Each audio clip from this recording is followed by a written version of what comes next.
क्या आपने कभी सोचा है कि इंडिया में सबसे बड़ा कौन है? प्राइम मिनिस्टर, प्रेसिडेंट या फिर कोई जज?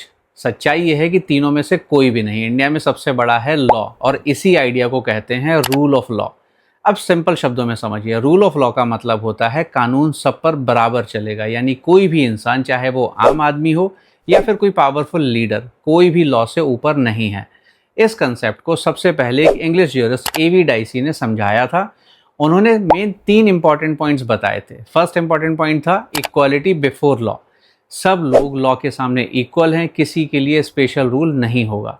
सेकंड पॉइंट था सुप्रीमेसी ऑफ लॉ। गवर्नमेंट या फिर अथॉरिटी के एक्शन सिर्फ और सिर्फ लॉ के हिसाब से होंगे, किसी इंडिविजुअल की मर्जी से नहीं।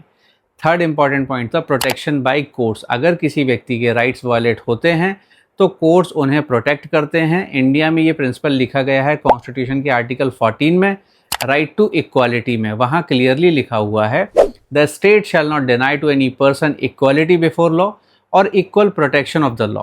तो सिंपल सी बात यह है कि रूल ऑफ लॉ का मतलब है कानून ही सबसे बड़ा है और सब उसके अंडर आते हैं, चाहे सरकार हो या फिर कोई आम नागरिक। और इसी वजह से हम कहते हैं in India law rules not power.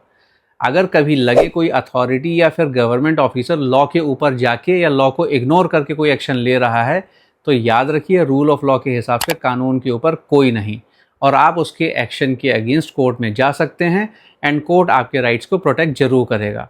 आपको वीडियो अच्छा लगा हो तो लाइक एंड शेयर जरूर करें, और कोई भी डाउट हो तो कमेंट करें। मिलते हैं मेरे नेक्स्ट वीडियो में। Thank you.